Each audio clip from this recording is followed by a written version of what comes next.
Les fils de Noé qui sortirent de l'arche furent Sem, Cham et Japheth. Cham serait le père de Canaan. Avec leur père Noé, ils étaient les rares survivants d'une inondation massive qui a éradiqué tous les autres êtres humains.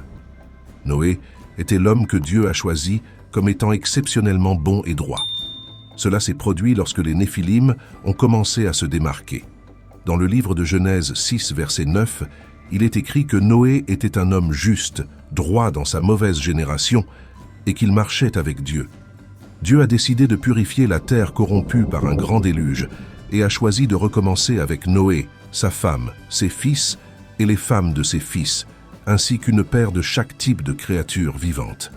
Noé construisit l'arche et y entra avec sa famille et les animaux. Lorsque la pluie a commencé à tomber, tous les êtres vivants qui étaient restés sur la terre ont péri. Les Saintes Écritures disent que seul Noé a survécu avec ceux qui étaient avec lui à l'intérieur de l'arche.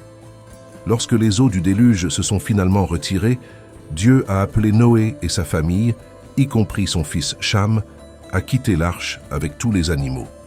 Dieu a béni Noé et ses fils et a établi une promesse sacrée avec eux. Il les encouragea à étendre et à remplir la terre et promit de ne plus jamais la dévaster par un déluge. Il a placé un arc-en-ciel dans le ciel comme un signe tangible de cette promesse. Après ces événements, Noé a commencé un nouveau chapitre. La Bible nous dit que Noé a cultivé une vigne, fait du vin et rencontré des problèmes. Il consomma beaucoup de vin, plus qu'il ne pouvait en supporter à son âge, et s'enivra. Genèse 9, versets 20 à 22, raconte que Noé a commencé à cultiver la terre et à planter une vigne. Il but le vin, s'enivra et resta exposé à l'intérieur de sa tente. Cham, le père de Canaan, a accidentellement vu la nudité de son père et à la honte de son père, l'a dit à ses deux frères à l'extérieur. Peut-être Cham lui-même avait-il été réprimandé par son père sage pour s'être enivré plus tôt, et il était donc heureux de voir son père dans un état similaire. Les personnes qui s'égarent trouvent de la joie dans les erreurs des autres. Cependant, ceux qui se repentent sincèrement de leurs erreurs ne peuvent pas se réjouir des échecs des autres. La deuxième erreur de Cham a été de partager cette nouvelle avec ses frères et sœurs en public, en se moquant de son père pour le faire passer pour un idiot. Il est profondément inapproprié de traiter un péché comme la risée d'un seul. Comme nous l'enseigne Proverbe 14, verset 9, les insensés se moquent du péché, mais il y a de la bonne volonté parmi les justes. C'est mal d'être fier de choses qui devraient nous rendre tristes, comme nous le rappelle 1 Corinthiens 5, verset 2, « Et vous êtes enflés d'orgueil. Et vous n'êtes pas entrés auparavant dans la tristesse, afin que quiconque a fait une telle action ne soit éloigné de vous. » Comprenons qu'il est tout à fait incorrect et moralement inacceptable d'exposer ou de rendre publiques les erreurs des autres, en particulier de nos parents, à qui nous devons le plus grand respect et le plus grand honneur. Noé n'était pas seulement un homme remarquable, mais aussi un homme juste. Révéler ses erreurs d'une manière aussi publique était un acte de profonde ingratitude. Cham a survécu à l'inondation pour son père, mais maintenant seul, son ingratitude est évidente. Étant lui-même père, Cham aurait dû faire preuve d'un plus grand respect et d'une plus grande révérence envers son propre père. Cependant, Sem et Japheth ont fait le contraire. Ces actions contrastent fortement avec celles de Cham, offrant une distinction morale claire entre le respect et le déshonneur. Genèse 9, verset 23, dit que Sem et Japheth ont pris une couverture, l'ont mise sur leurs épaules et ont marché à reculons pour couvrir la nudité de leur père, de sorte que leurs visages se sont tournés pour ne pas voir la nudité de leur père.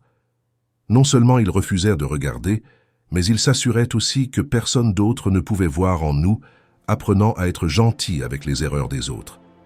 Nous ne devrions pas nous joindre à ceux qui dénoncent ou répandent des ragots, mais plutôt essayer de couvrir ces défauts ou du moins de les voir sous le meilleur jour, en traitant les autres comme nous aimerions être traités.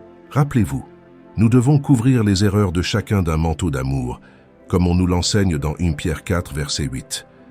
Mais par-dessus tout, ayez un amour intense les uns pour les autres, car l'amour couvre une multitude de péchés. La gentillesse et le respect des autres sont essentiels, surtout pour les aînés et les personnes en position d'autorité. Nous ne devons pas dénoncer leurs erreurs. Si l'action répréhensible de Cham est similaire d'une manière ou d'une autre au péché originel dans le Jardin d'Éden, comme l'indiquent d'autres parties de cette histoire, alors nous pouvons chercher à comprendre ce que ces deux événements ont en commun. Cela ne veut pas dire que l'erreur de Cam est exactement comme celle d'Ève, mais nous pouvons trouver un moyen de les comparer. Commençons par noter quelque chose d'important. Ève et Cham ont tous deux été trompés par ce qu'ils ont vu. Ève regarda le fruit et le désira parce qu'il lui semblait désirable, et Cham, voyant son père sans vêtements, fut tenté par ce qu'il voyait. De plus, Ève et Cham essayèrent de persuader d'autres personnes de se joindre à eux dans l'acte offensant. Adam a succombé, mais les frères de Cham ont résisté. Dans le jardin d'Éden, il y avait une limite établie liée à la nourriture, ce qui nous montre que le péché d'Ève était lié à la bénédiction qui impliquait la fourniture de nourriture. Ève a été confrontée à cette limite alimentaire et a choisi de la franchir, persuadant Adam de faire de même. Quand Noé s'est réveillé et s'est rendu compte de ce que ses fils avaient fait, il a béni Sem et Japheth pour leurs actions respectueuses. Cependant, il n'a pas maudit Cham directement, mais plutôt le fils de Cham, Canaan. Le verset 25 de Genèse 9 dit « Maudit soit Canaan, serviteur des serviteurs envers ses frères. » Noé, saisi par l'esprit de prophétie, a prédit l'avenir de ses fils, semblable à la prophétie de Jacob avant sa mort dans Genèse 49, verset 1. Dans le passage, une malédiction est prononcée sur Canaan, le fils de Cham. Cham lui-même n'est pas maudit, peut-être parce que Canaan était plus coupable que ses frères, ou parce que les descendants de Canaan seraient finalement chassés de leur terre pour faire place à Israël. Ici, Moïse rapporte l'histoire réconfortante d'Israël pendant les guerres de Canaan. Malgré la force cananéenne, Noé avait déjà prédit sa ruine. La malédiction spécifique est que Canaan serait le serviteur des serviteurs, le plus méprisable des serviteurs, même parmi ses frères, qui, bien qu'égaux de naissance, deviendraient leur maître par la conquête. Cette malédiction se réfère certainement aux victoires d'Israël sur les Cananéens.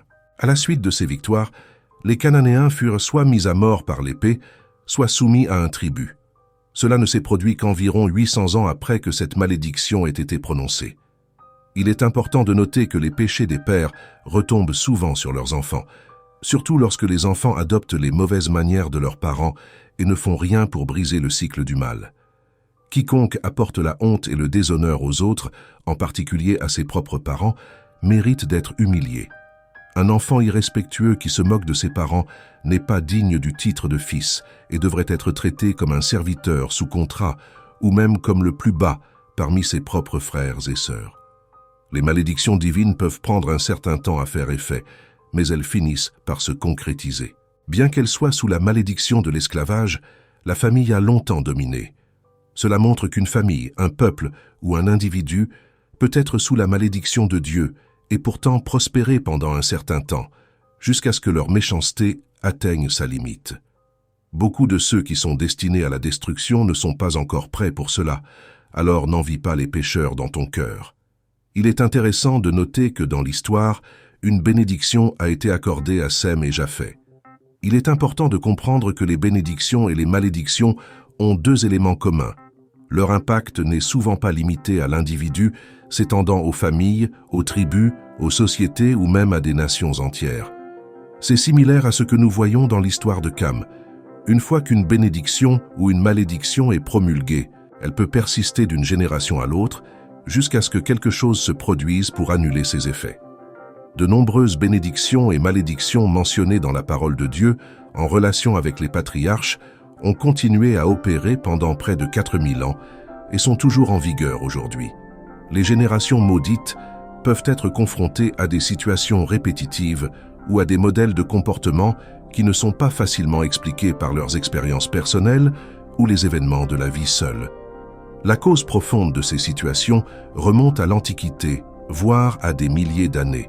La Bible mentionne des malédictions générationnelles à plusieurs endroits. Il contient à la fois des bénédictions et des malédictions, et la plupart des malédictions qu'il contient résultent de la malédiction d'une autre. Par exemple, Noé a maudit Canaan, le fils de Cham, quand il l'a vu nu et ivre. Les mots jouent un rôle important dans les bénédictions et les malédictions, qu'ils soient prononcés, écrits ou conservés intérieurement. La parole de Dieu a beaucoup à dire sur le pouvoir des mots. La Bible nous met en garde contre la façon dont nous utilisons nos paroles, que ce soit pour le bien ou pour le mal. Par exemple, Proverbe 11, verset 9, dit « C'est de la bouche que le méchant détruit son prochain, mais le juste est libéré par la science. » La raison pour laquelle Noé a maudit Canaan et non Cham n'est pas tout à fait claire. Les érudits bibliques suggèrent que voir la nudité de son père était considéré comme un grand manque de respect, d'autant plus que Cham n'a fait aucun effort pour rectifier la situation. En fait, il l'a même divulgué à ses frères. Certains érudits pensent que Canaan a peut-être participé à l'acte irrespectueux, peut-être même qu'il a été témoin de Noé dans son état vulnérable, ou que Canaan était très important pour Cham, et donc Noé a dirigé sa malédiction sur Canaan, quelqu'un que Cham estimait. Il y a aussi des interprétations selon lesquelles voir quelqu'un nu peut impliquer quelque chose de beaucoup plus grave, suggérant un acte sinistre que Cham, Canaan ou les deux auraient pu infliger à Noé, comme lui causer du mal ou se livrer à un acte immoral. De plus, certains interprètent que puisque l'expression « découvrir la nudité » est associée à des actes intimes inappropriés ailleurs dans la Bible, cela pourrait signifier que Cham a commis un acte indécent avec sa propre mère, ce qui aurait pu conduire à la naissance de Canaan. Quoi qu'il en soit, Cham a manqué de respect à son père Noé. À la suite des actions de Cham, Noé a prononcé une malédiction, non pas directement sur Cham, mais sur Canaan, la précieuse semence de Cham. Que signifie découvrir la nudité dans la Bible? Avant de commettre des erreurs dans le jardin d'Éden, Adam et Ève ne portaient pas de vêtements, ce qui était tout à fait normal pour eux. Cependant, après avoir fait des erreurs, être sans vêtements est devenu quelque chose dont ils avaient honte. En fait, avoir honte d'être nus a été le premier effet qu'Adam et Ève ont ressenti en raison de leur erreur. À partir de ce moment-là, être nu en est venu à être associé à des questions d'intimité et d'espace personnel, et chaque fois que la Bible parle de révéler la nudité, cela signifie généralement une sorte d'acte inapproprié, d'erreur ou de manque de respect. L'histoire précédente sur l'exposition de quelqu'un apparaît dans l'expression « découvrir la nudité », qui est généralement utilisée pour parler d'actes d'immoralité. Dans les traductions plus récentes de la Bible, cette expression est souvent remplacée par « avoir des relations intimes avec ». Lévitique 18, versets 1 à 17 dit « Tu ne découvriras pas la nudité de la femme et de sa fille, c'est une offense scandaleuse ».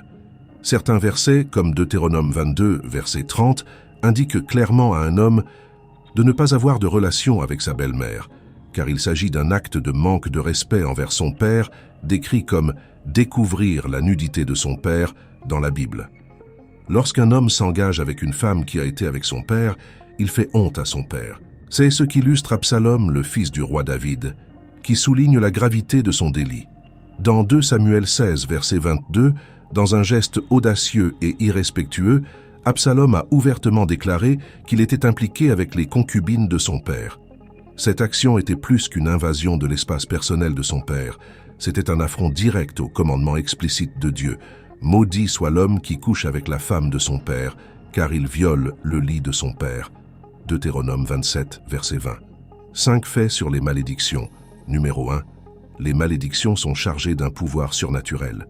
Pour l'observateur occasionnel, la vie humaine apparaît comme un mélange chaotique de lumière et d'ombre qui n'est pas organisé en un modèle tangible et n'est pas régi par des lois claires. Cependant, il y a des éléments dont la plupart des gens ne sont pas conscients.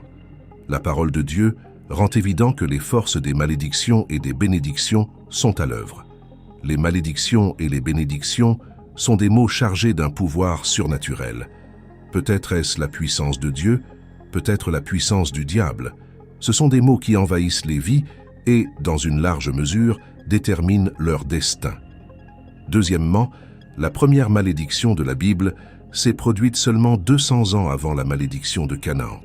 Beaucoup de gens sont surpris d'apprendre que la Bible contient plusieurs exemples de malédiction. Étant donné que le mot « malédiction » apparaît environ 200 fois, il est clair qu'il s'agit d'un sujet important pour nous. La parole de Dieu commence par le Dieu Tout-Puissant, prononçant de nombreuses malédictions. Nous n'arrivons même pas à 3 chapitres de la Genèse sans voir la malédiction du Dieu Tout-Puissant. Dieu a donné à Adam un commandement alors qu'il vivait dans le jardin d'Éden. Ne pas manger de l'arbre de la connaissance du bien et du mal, car il a averti que le jour où il mangerait de cet arbre, il mourrait sûrement, selon Genèse 2, verset 17. Cependant, finalement, Ève a succombé à la tentation et a mangé de l'arbre interdit après avoir été trompée par le serpent. Pour cette raison, Dieu a placé la première malédiction de la Bible sur le serpent. La première malédiction de la Bible était sur Satan. Le troisième fait à propos d'une malédiction est qu'il n'y a pas de malédiction sans cause. La façon dont les bénédictions et les malédictions fonctionnent n'est pas aléatoire ou difficile à prévoir. Au contraire, les deux opèrent selon des lois éternelles et immuables. C'est vers la Bible que nous devons nous tourner à nouveau pour comprendre correctement ces lois. Dans Proverbe 26, verset 2, Salomon montre ce principe sur les malédictions. Comme l'oiseau qui s'enfuit, comme l'hirondelle qui voit, ainsi une malédiction sans cause ne s'est pas accomplie. Numéro 4. Dieu a utilisé la malédiction comme punition. Après le châtiment de Caïn, nous lisons dans Genèse 4, verset 13, que Caïn a dit au Seigneur « Mon châtiment est grand, plus que je ne peux en porter. » Numéro 5. Le royaume invisible. Les forces qui déterminent l'histoire se divisent en deux catégories, les forces visibles et les forces invisibles, et l'histoire est façonnée par la façon dont ces deux domaines interagissent. Si nous ne prêtons attention qu'aux choses que nous pouvons voir et toucher, nous rencontrerons des événements et des situations que nous ne pouvons que partiellement expliquer ou contrôler. Dans le domaine visible, tous les objets et événements normaux de l'univers matériel peuvent être trouvés, bien que les événements ne suivent souvent pas le cours que nous voudrions. Beaucoup de gens se sentent à l'aise dans ce domaine, mais leur conscience ne s'étend souvent pas au-delà de leur environnement immédiat. Cependant, la Bible ouvre la porte à un autre domaine invisible, qui n'est pas matériel, mais où les forces spirituelles influencent continuellement et de manière décisive les événements dans le domaine visible. Dans 2 Corinthiens 4, versets 17 et 18, il décrit ces deux royaumes. « Car notre légère affliction produit pour un moment pour nous un poids éternel de gloire, au-dessus de toute comparaison, jusqu'à ce que nous regardions les choses qui sont vues, mais les choses qui ne sont pas vues. Car celles qui sont visibles sont temporelles, et les choses qui ne sont pas visibles sont éternelles. Quant au domaine visible, tout ce qui en fait partie est transitoire et impermanent. Ce n'est que dans le domaine invisible que nous pouvons trouver la réalité véritable et durable. Dans ce domaine, nous voyons également les forces qui finiront par façonner notre destin, même dans le domaine visible. Paul dit clairement que le succès dans la vie dépend de la capacité de percevoir et de s'identifier à ce qui est invisible et spirituel. Les bénédictions et les malédictions appartiennent toutes deux au domaine invisible. Ils sont porteurs d'un pouvoir spirituel surnaturel. Les bénédictions produisent des résultats excellents et bénéfiques, tandis que les malédictions ont des effets mauvais et nuisibles. Les deux sont des thèmes centraux de l'Écriture. Les mots « bénédiction » et « malédiction » sont mentionnés dans la parole de Dieu plus de 640 fois.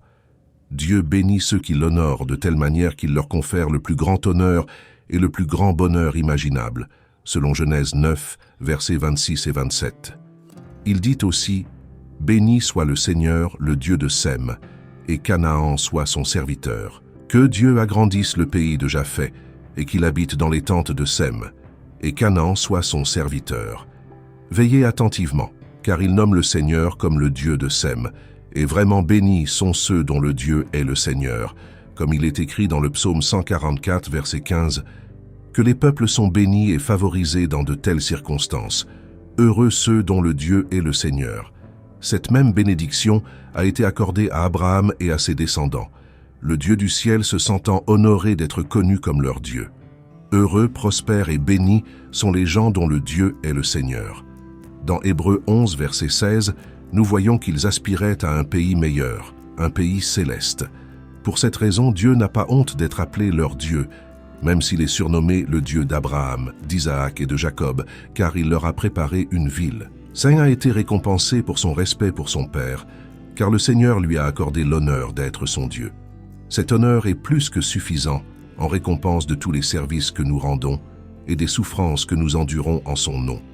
Il rend gloire à Dieu pour la bonne œuvre que Sem a faite. Au lieu de bénir et de louer Sem, qui était l'instrument de la bonne œuvre, il bénit et loue Dieu, qui en est l'auteur. Cela nous rappelle que tout le mérite de toute bonne œuvre, qu'elle soit faite par nous ou par d'autres, doit être attribué humblement et avec gratitude à Dieu qui fait toutes nos bonnes actions en nous et à travers nous.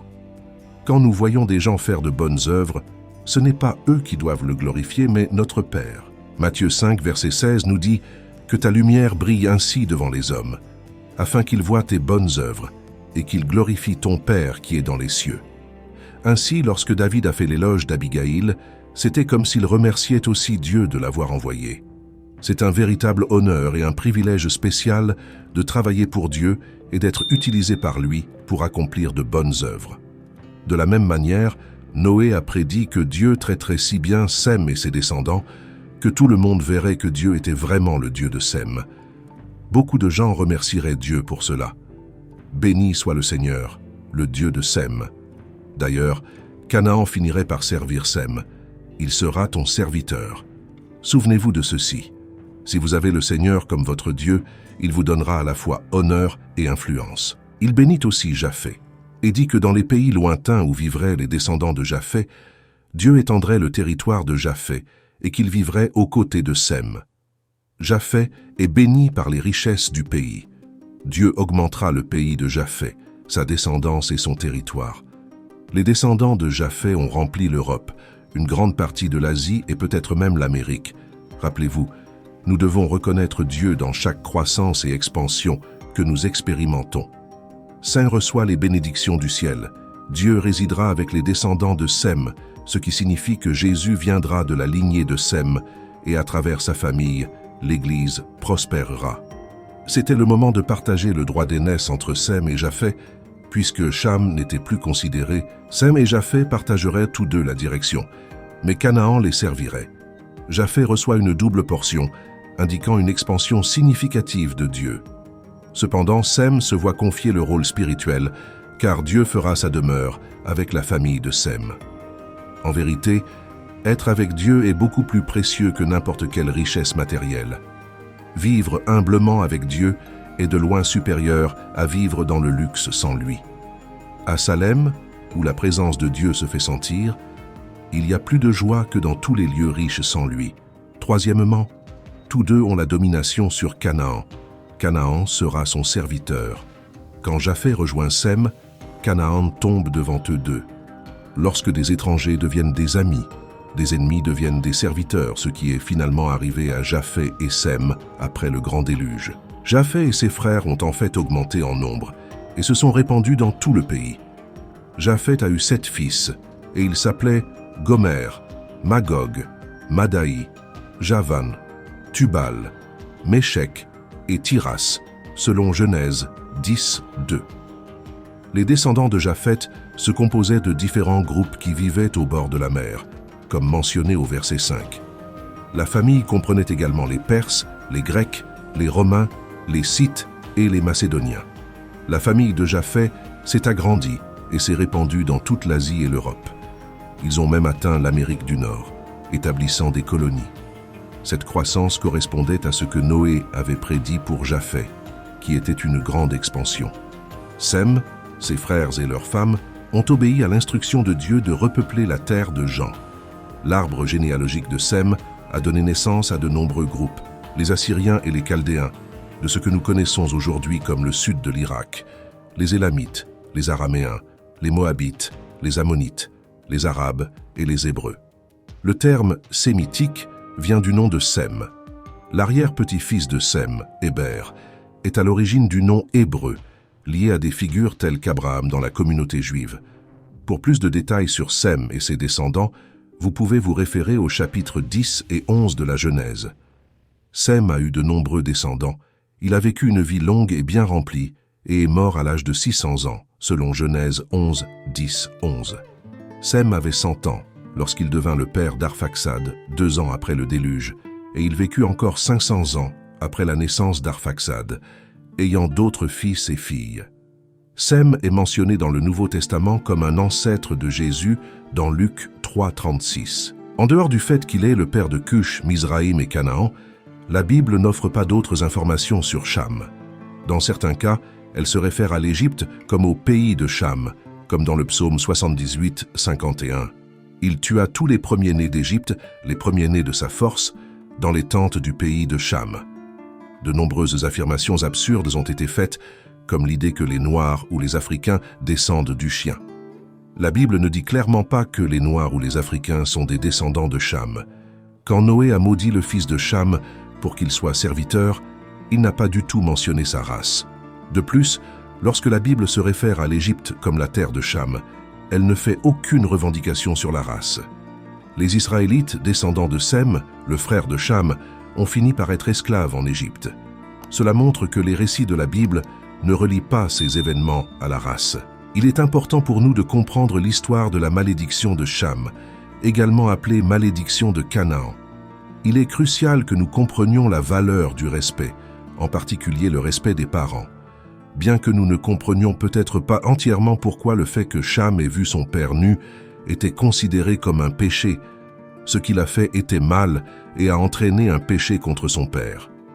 Cham aurait pu couvrir son père, comme l'ont fait ses frères, mais il a plutôt choisi de raconter aux autres ce qu'il a vu. Ce n'était pas une façon gentille ou respectueuse de traiter son père, et Noah était bouleversé quand il l'a découvert. La malédiction d'honorer nos parents est une valeur cruciale pour le peuple de Dieu. Dans les 10 commandements que Dieu a donnés à Moïse, l'un de ces commandements était « Honore ton père et ta mère, afin que tu vives longtemps dans le pays que l'Éternel, ton Dieu, te donne. » Exode 20, 12. Ce qui est intéressant avec ce commandement, c'est qu'il s'accompagne d'une promesse. Si tu fais ce qu'il faut, tout ira bien pour toi. Même lorsque nos parents ne méritent pas d'être honorés, nous devrions quand même les honorer. C'est semblable à ce que Jésus nous a enseigné lorsqu'il nous a dit d'aimer nos ennemis et de prier pour ceux qui nous persécutent, afin que vous soyez enfants de votre Père qui est aux cieux. Car il fait lever son soleil sur les méchants et sur les bons, et il fait pleuvoir sur les justes et les injustes. Matthieu 5, 45. Il est essentiel de reconnaître l'importance de la façon dont nous traitons les gens. Nous avons l'obligation morale d'aimer les autres, de faire preuve de respect et de prendre soin d'eux chaque fois que nécessaire. De plus, nous devons comprendre que nos actions pécheresses n'affectent pas seulement nous-mêmes, mais aussi ceux qui nous entourent. Le comportement de Cham envers son père était inapproprié et lui a causé du tort. En conséquence, Noé a maudit le fils de Cham et peut-être aussi les générations futures.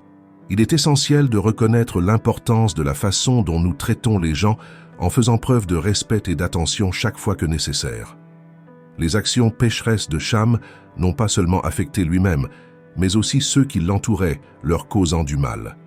En conséquence, Noé a maudit le fils de Cham, peut-être les générations futures. Il est essentiel que nous reconnaissions l'importance de la façon dont nous traitons les gens, en ayant l'obligation morale de les aimer et de prendre soin d'eux. Les péchés cachés de Sodome et Gomorrhe. Abraham avait quitté la maison de son père sur l'ordre de Dieu et était parti avec son neveu Lot. Abraham et Lot ont été forcés de se séparer, chacun allant dans un sens. On pouvait s'attendre à ce qu'Abraham, le destinataire de la promesse de Dieu, exerce son droit et choisisse le premier.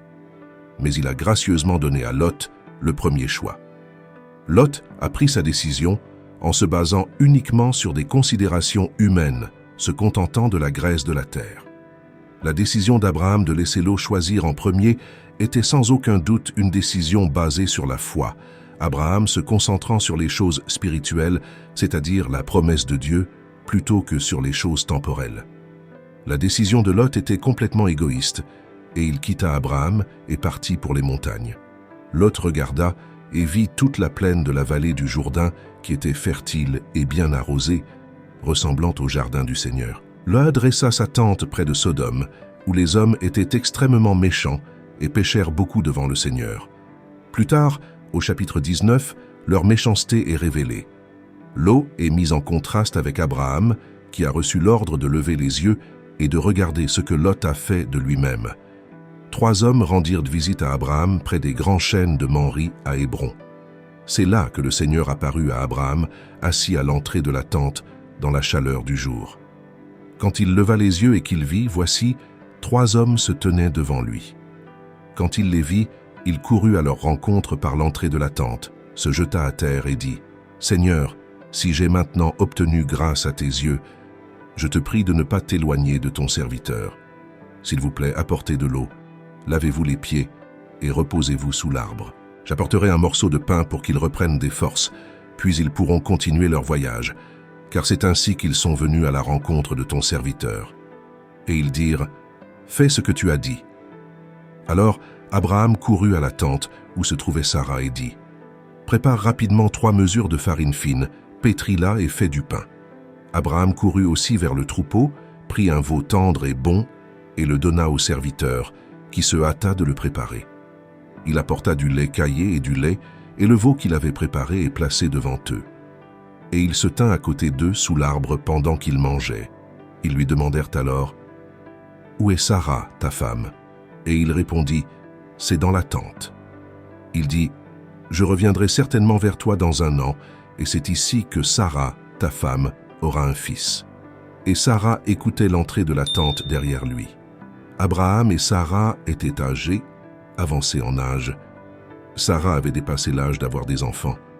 Alors Sarah se mit à rire en elle-même en pensant, « Quand je serai vieille, aurai-je ce plaisir étant aussi mon vieux Seigneur ?» Mais le Seigneur dit à Abraham, « Pourquoi Sarah a-t-elle ri en disant, « Aurai-je vraiment un fils, maintenant que je suis vieux ?» Y a-t-il quelque chose de trop difficile pour le Seigneur ?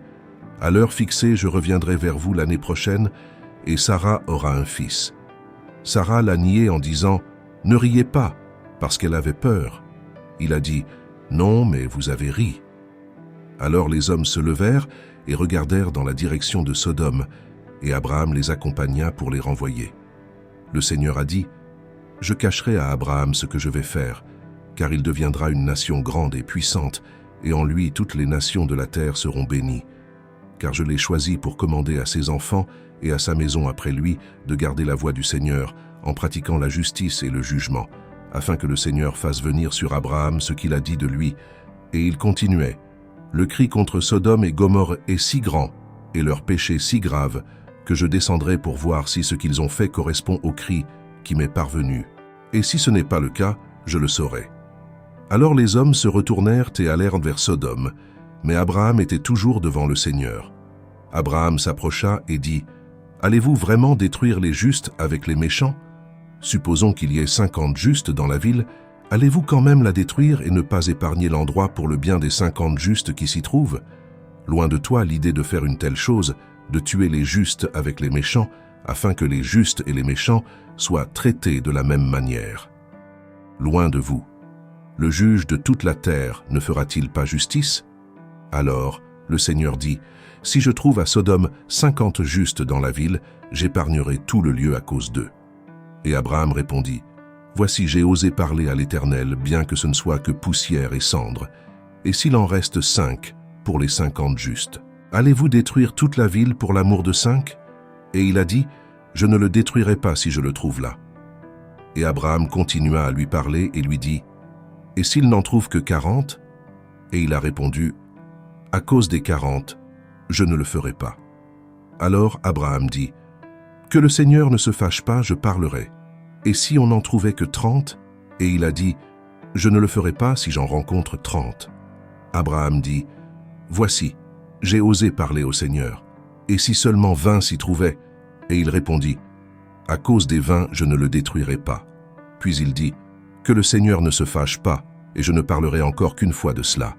Et si on en trouve 10 là-bas? » Et il a dit, « À cause des 10, je ne le détruirai pas. » Dès qu'il eut fini de parler à Abraham, le Seigneur s'en alla, et Abraham retourna à sa place. L'intercession d'Abraham pour le peuple de Sodome est le thème central de cette histoire. La droiture se développe à partir des versets précédents. Dieu est certainement capable de faire ce qu'il veut, mais est-ce juste? La réponse est évidente, comme en témoignent ses réponses aux supplications d'Abraham. Il est intéressant de noter que Dieu avait une double motivation pour révéler son plan. Toutes les nations seraient bénies par Abraham. Puis Dieu lui dit qu'une ville, Sodome, serait enlevée avant qu'elle puisse être bénie par lui. Deuxièmement, Abraham devait enseigner à ses descendants ce que sont la droiture et la justice, afin qu'ils puissent bénéficier des bénédictions de Dieu. Si leur péché était complet, ils seraient jugés. Dieu détruirait-il vraiment les justes en même temps que les méchants? Abraham était convaincu qu'il y avait des justes à Sodome, alors il a fait appel à Dieu, s'appuyant sur la justice de Dieu. Son intercession révèle le grand caractère d'Abraham. Il pria pour que tous les habitants de la ville, les méchants et les justes, soient épargnés pour l'amour des justes. Auparavant, il avait personnellement sauvé ces personnes lors d'une bataille. Maintenant, il plaidait pour eux avec la même audace, la même persévérance et la même générosité avec lesquelles il s'était battu pour eux. Certains sont perplexes devant le marché d'Abraham avec Dieu, mais malgré leur audace, les prières d'Abraham ont été prononcées avec une humilité authentique et une profonde révérence. Il a plaidé pour la justice et le salut pour Sodome s'il n'y avait que 50, 45, 40, 30, 20 ou même 10 justes présents. Il n'essayait pas de persuader Dieu de faire quelque chose contre sa volonté. La prière de Lot pour Zoar, en revanche, était tout le contraire. En conséquence, le thème de la justice domine ceux qui bénéficieront de la bénédiction de Dieu. Ces vérités auraient dû inquiéter Israël autant qu'elles auraient dû inquiéter Abraham, qui les a transformées en intercession compatissante. Dieu, dans sa sainte justice, a crié contre Sodome et Gomorrhe. Les êtres célestes ont crié contre Sodome et Gomorrhe. La masse de ceux qui souffraient pour le péché de Sodome et Gomorrhe criait contre ces métropoles. Une prière efficace implique de comprendre qui est Dieu et comment il travaille dans une situation donnée. Une prière efficace n'est pas un observateur passif de ce que Dieu fait. Au lieu de cela, il joue un rôle actif et sert de rappel à Dieu par la prière. L'intérêt d'Abraham pour le peuple de Sodome et Gomorrhe est tout à fait remarquable. Il aurait pu simplement prier pour la sécurité de son neveu Lot, mais il ne l'a pas fait. Au lieu de cela, le cœur d'Abraham était rempli de chagrin et de compassion, même pour les habitants méchants des villes. La persistance d'Abraham dans l'intercession est vraiment remarquable et impossible à ignorer. C'est le genre de cœur que Dieu voulait tirer d'Abraham, un cœur qui se souciait profondément des gens créés à l'image de Dieu. Abraham a travaillé sans relâche pour intercéder en faveur d'une ville qui méritait d'être jugée. C'est ce genre de cœur qu'un grand dirigeant d'une grande et puissante nation a besoin d'avoir. Après avoir quitté Abraham, les deux visiteurs mentionnés dans Genèse 18, verset 22, sont arrivés à Sodome. À ce stade, ils sont pour la première fois identifiés comme des êtres angéliques qui avaient précédemment accompagné le Seigneur lors de sa visite à Abraham à Mamré. Or, les deux anges vinrent à Sodome dans l'après-midi, tandis que Lot était assis à la porte de Sodome. Quand Lot les vit, il se leva à leur rencontre, se jeta sur sa face et dit « Voici, mes seigneurs, retournez à la maison de votre serviteur, passez la nuit et lavez-vous les pieds. Ensuite, vous pouvez vous lever tôt et aller votre chemin. » Ils ont dit « Non, nous passerons la nuit sur la place publique. » Mais il les a fortement encouragés. Ils l'accompagnèrent et entrèrent dans sa maison. Il leur prépara un festin, fit cuire du pain sans levain, et ils en mangèrent. Nous n'avons aucune raison de croire que Lot connaissait la nature de ses invités. Pour lui, ils semblaient probablement être des invités de marque, avec une aura de rectitude et de moralité. Nous voyons que Lot était assis à la porte de Sodome. La vie de Lot fut un déclin progressif alors qu'il continuait à faire des compromis. Il est passé de regarder Sodome à planter sa tente vers Sodome, jusqu'à ce qu'il vive finalement à Sodome. Malheureusement, il a tout perdu lorsque Sodome a été attaqué. Maintenant, après être retourné dans la ville infâme, Lot a été vu assis à la porte de Sodome, indiquant qu'il était devenu un leader civique. La porte d'une ville antique était comme un centre communautaire, où des dirigeants respectés se réunissaient à la porte pour régler les différends, discuter des questions importantes et observer tous ceux qui entraient ou sortaient. Lot était un homme bon et moral, profondément troublé par la méchanceté qu'il voyait autour de lui. D'après 2 Pierre 2, versets 7 et 8, « Si Dieu a racheté le juste Lot, affligé par la conduite immorale des méchants et des méchants, ce juste qui habitait au milieu d'eux a vu son âme juste tourmentée jour après jour par ce qu'il a vu et entendu de ses actes illicites. » Pierre nous a déjà raconté comment Dieu a sauvé Noé. Maintenant, il nous parle d'une autre personne que Dieu a sauvée, le juste Lot. En regardant l'histoire de Lot, nous pouvons voir que Dieu est tout aussi capable de sauver les gens qu'il est capable de les punir. Cela nous enseigne que la bonté de Dieu n'est aussi forte que son sens de la justice. Il a sauvé Lot parce que, aux yeux de Dieu, Lot était un homme bon, même si d'autres ne reconnaissaient pas la bonté de Lot. Bien qu'il soit une bonne personne, Lot vivait à Sodome et Gomorrhe, des endroits pleins de mal qui le perturbaient profondément chaque jour. Il était dérangé par le péché qui l'entourait, mais il n'a pas pris de mesures assez énergiques pour se retirer, lui et sa famille, de ce mauvais environnement. Cela nous montre qu'il ne suffit pas d'être dérangé par le mal, il faut aussi agir pour ne pas en faire partie. Lot a fait une grosse erreur qui a eu de graves conséquences. Il a compromis ses croyances et par conséquent, il a perdu le respect de sa famille et de ses amis. Ils ont vu ses actions et ont décidé qu'ils ne pouvaient pas lui faire confiance ou faire confiance à ses croyances.